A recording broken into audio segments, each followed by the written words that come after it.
Officers are out of their jobs after that disturbing incident involving a Coloradan with dementia. Tracking law enforcement officers involved in trouble so they can't just move around the state, it's complicated. The governor is sticking by his plan to pack Coors Field for the All-Star game in June, despite COVID hospitalizations doubling. The issue with the J&J vaccine site was not side effects after all. A far-right news network offers an apology to some Coloradans. And for the 247th Friday, we ask you the very same question. But this is the first time the answers have been so Shakespearean. Me to you, fair dame, but I know thee not. Get thee to the couch, for this is next.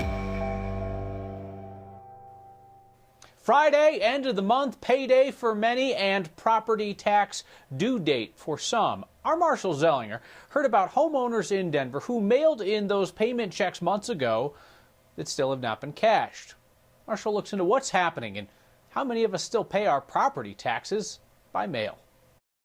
Parks, neighborhood roads, schools, they all rely on you paying your property tax bill. There will be people who don't know that they haven't paid their property taxes yet, and the deadline is today. George Zeppernick, Zepp, sent in his $700 property tax check on February 2nd. Nearly 3 months later, it's still not cashed. So he called the city. They told me that the property tax checks that had come in from February 2nd through the 5th had been misplaced, was the word they used. It was around $2,700. Rick Kornfeld called 311 in early March, wondering why his check for the first half of his property tax had also yet to be cashed. They were very nice. They knew exactly what I was talking about. They said I'm not the only one. When you get your property tax statement, you're given options to avoid interest. Pay half by the end of February and the other half by June 15th. Or you can pay the full amount by today. You can pay online or by check. Yeah, people still write checks. I guess we're just old school enough that that works for us. And it keeps our electronic footprint down a little bit. By being old school, your check gets delivered to a P.O. box, which is at the USPS distribution center off 53rd in Quebec. From here, it gets picked up by a courier, taken to an airplane, and flown to the city's property tax bank in Texas. Why Texas? That's a story for another day. So where did the checks go missing? A spokesman with the Postal Service provided next with these screenshots of courier sign-out sheets showing that mail from the P.O. box was picked up the first week of February when checks were not being cashed. There's over 225,000 statements that are mailed each year, and we're confident that it's a low amount of residents. The city is waiving interest for those who have missing checks, but not paying the fees to stop payment on the missing checks. In the meantime, my old check is still floating out there. I wound up $30 in the hole through no fault of my own. So we will not be able to reimburse for the fees incurred from a bank, but we certainly will not be charging interest on those actual tax payments. A few things may be happening right now. You're remembering you forgot to pay your property tax, and we've just given you that reminder that you've got almost 6 hours to pay online and avoid interest. Or you think you paid, now you're balancing your checkbook and don't know if the check was cashed. If that's you, there's a specific address at the web building, not Texas, to send your replacement check. That's going to be on the web story on 9news.com because it's a mouthful to tell you right now. If you try to pay online now for that first half payment, it's going to charge you interest automatically. And one last thing, Kyle, if you pay your property tax through your mortgage, through escrow, you probably don't have anything to worry about, but I'd go online and check just to make sure it got paid anyway. And if you're paying your bank that stop check fee, then your property taxes just effectively went up $30 for the year. That's kind of rough. Thank you, Marshall. 3 Loveland police officers have been allowed to resign. Were not fired. They resigned after the physical takedown of a 73-year-old woman with dementia. Officers Austin Hopp, Officer Daria Jalali, and Community Service Officer Tyler Blackett all quit their jobs with Loveland PD. 4th employee involved, Sergeant Phil Metzler, he's on leave. This happened today. For weeks now, we've been seeing this body camera footage of Karen Garner's arrest last summer. It was made public earlier this month and has now been seen nationwide. There's a civil rights lawsuit saying that Garner was pushed to the ground that day, her arm broken, shoulder dislocated, getting roughed up over a $14 shoplifting case. Another video shows officers watching that body camera video back and laughing about what happened. So we've told you about the police reform law that Colorado passed last year. Part of it requires 2 new public databases that go live January 2022. One of them collects the names of officers who have been decertified and can no longer be officers. Another is for officers who were fired by cause. The idea here is that other law enforcement agencies should know before they go and hire somebody if they've got this kind of past. So now what about officers who resign or retire while under investigation? A new bill before the state legislature this year would add to that second database. And the big question would be, will officers who are fired or resign prior to January, say like these Loveland officers, would they be included in this future database? One challenge that we're going to have to face is there's lots and lots of decisions around individual circumstances leaving law enforcement jobs over the last several years.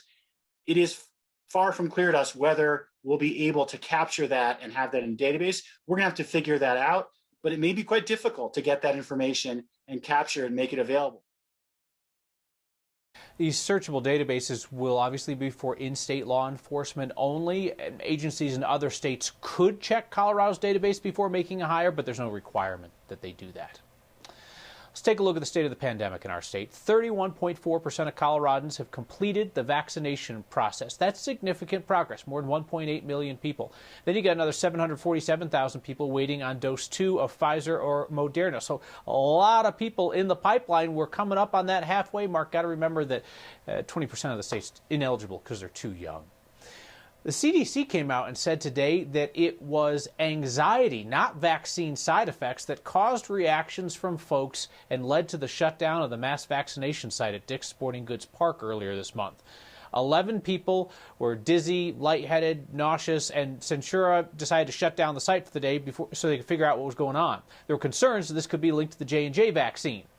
CDC says after some investigation, it was just people's angst about getting the shot and not the shot itself that caused those reactions. There are now 617 Coloradans hospitalized in our state with COVID-19, down 11 patients from the day before. Second straight day we have seen a reduction in hospitalizations, so let's hope it holds. This time last week there were 573 patients. What we are seeing right now with the pandemic in India is just heartbreaking. You have families begging to find oxygen, asking for access to hospitals that are full. Doctors here in Colorado want to make sure that we do not dismiss those headlines as being a world away. Here's our Anusha Roy. I can personally say that I have talked to people there, and they say that that is literally what's happening right now, is that people can't get oxygen. They're literally dying on the streets. Dr. Camila Sasson is a familiar face around here. She's based in Colorado and has traveled the U.S. treating COVID patients. She also has family in India. They're not dying because we don't know how to treat COVID. They're dying because the healthcare system has collapsed and can't take care of them. While COVID in countries like India and Brazil can feel far away from Colorado, Dr. Sasson says it can be connected to what happens to the future of the pandemic. The biggest mistake we can make during this pandemic, global pandemic, is to think that if we beat it in Colorado, if we beat COVID in the U.S., that the pandemic is going to be over. Guess what? It's not. A concern is the possibility of getting caught in a cycle of evolving variants that could show up in the U.S. And it's a balancing act of taking care and prioritizing people here while paying attention globally. If you look at a local level, volunteers through Seva are running vaccine clinics for minority communities at the Hindu temple in Centennial. They've also joined fundraising efforts from around the world. And we have shipped over 2,500 plus oxygen concentrators. On a larger scale, Dr. Anuj Mehta, who helped with Colorado's vaccine distribution plan, said the U.S. is in a better position now to help. Oxygen generators, oxygen canisters, but also, tubing for oxygen. While still taking care of people here. We're not where we were, say, in December. So on that point, the U.S. is sending supplies to India to help, and they've actually also just announced some travel restrictions between India and the U.S. And Dr. Mehta, who you just heard from, said, the domino effect of what's happening in other countries, it goes beyond just keeping an eye on variants, that it could also be impacting the global supply chain, and that's something he's watching as well. He did, however, point out some important differences, Kyle, between what's happening in places like India versus the U.S., right? You've got different vaccination rates, you've got different population densities, all really important factors when it comes to keeping tabs on the pandemic. Also in India, they've got a national government that's largely in denial, which we have some experience with here in the U.S. Anusha, I'm really glad that you do this story, because I think a lot of people see what's going on and they just think to themselves, is there anything in the world that we in Colorado can do to help? Yeah, and it's something that I've been thinking about for a really long time, right? I have my own family in India, and I'm sitting here in Colorado going, I don't really know what to do about this.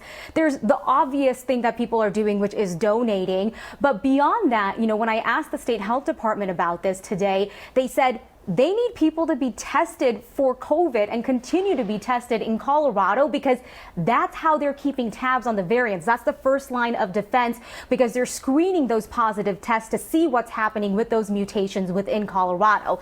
But we've also watched those testing numbers fluctuate recently, and so they're worried that we run the risk, right? If we're not having enough testing, then we might start putting up blinders as to what's just happening here in our state. So really encouraging people to remember that those community testing sites are available and that people should be using them. Makes a lot of sense. All right, Anusha, thank you very much. All of your $5 donations for our Word of Thanks micro-giving campaign this week are coming together to build an inclusive playground in Aurora, one that will be accessible to kids and parents of all ability levels, no matter how they get around. I got a note from a next viewer this week that, in her own words, was both appreciative and jealous. Marcy from Thornton told me about being diagnosed with polio as a baby. Seeing next viewers building a playground in Aurora that'll be fun for every kid took her back to her own childhood. She wrote to me, I do confess to immense jealousy.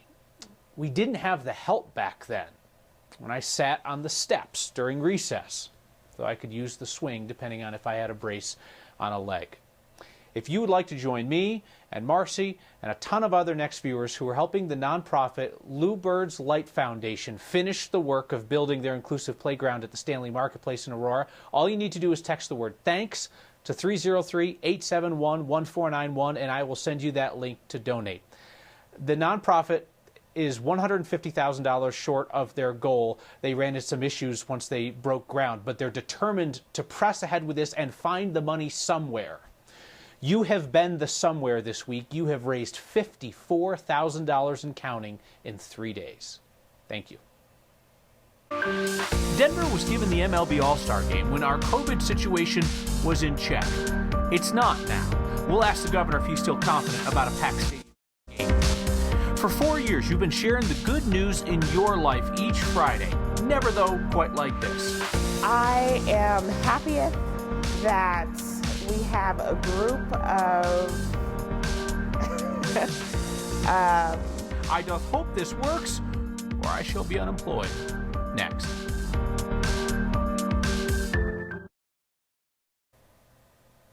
Baseball's All-Star game being scheduled for June in Denver kind of gave us the hope that maybe we'd be back to something like normalcy by then, to pack Coors Field. Well, then, since then, our state's COVID hospitalizations have almost doubled. We asked the governor today, big proponent of bringing the All-Star game here, if he thinks that Coors Field will be ready for capacity by then. Vaccinated. I mean, we have enough vaccines whereby the All-Star game, we should be able to achieve that level of herd immunity that we need.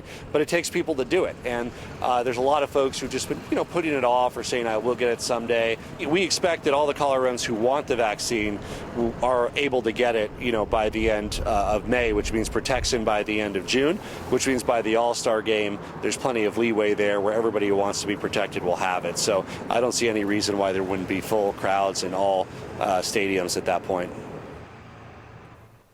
I misspoke there. Game is in July, not end of June. Herd immunity is considered to be roughly 70%, and Colorado's vaccinations are creeping up on about half of that number right now. One of the far-right news networks that whipped up a frenzy of anger at Colorado-based Dominion voting systems is now apologizing for its part in the big lie about the presidential election. Newsmax's apology has gotten it out of some legal trouble. Newsmax said today that there is no evidence to back up what it reported about Dominion rigging the election against President Trump and that its security director, Coloradan Eric Coomer, was behind it. So now Coomer has dropped Newsmax from his defamation suit. Coomer's lawsuit continues against other promoters of the false election rigging conspiracy theory, the Trump campaign, the lawyers Rudy Giuliani and Sidney Powell, One America News Network, along with Colorado-based columnist Michelle Malkin and Colorado activist Joe Oltmann.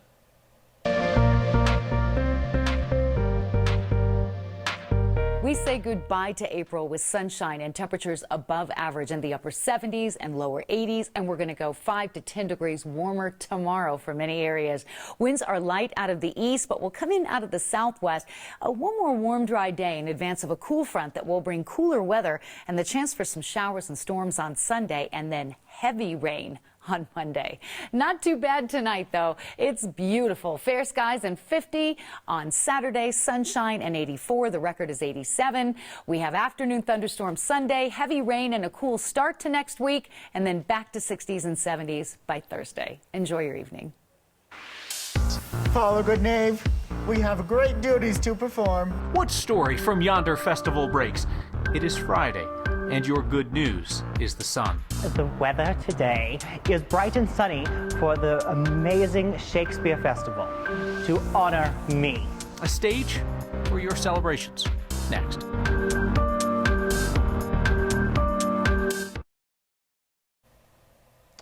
Romeo and Juliet would have been fans of Good News Friday around here. How art thou out of breath, when thou hast breath to say to me that thou art out of breath? That excuse that thou dost make in this delay is longer than the tale thou dost excuse. Is thy news good or bad? It's Friday. Of course it's your good news. This time from the 37th Annual DPS Shakespeare Festival. Sit back and enjoy our all-district cast performance of The Comedy of Errors. Huzzah! The good news is that the DPS Shakespeare Festival is happening this year. I have always wanted to pursue the arts because for me it lights a fire inside of me. It feels super cool and it looks big and powerful. Let's see what you got for Shakespearean good news. Okay, my good news is to be here today and share with thou my art and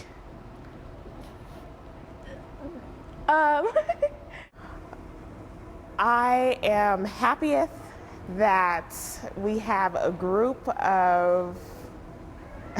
It's hard to do. It is. It's hard to do. When you really are put on the spot, I don't know any Shakespeare words.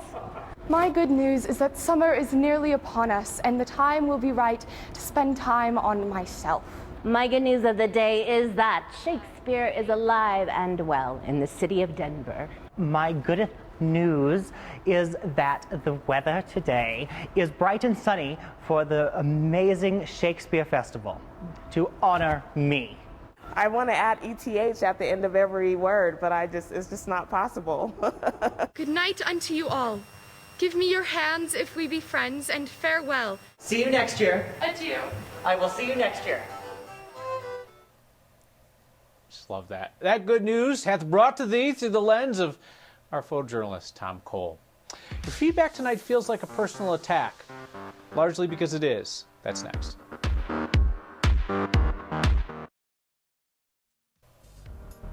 Dennis says, you're 37? Holy crap, Father Time doesn't like you, does he? Dennis, it's largely a failure to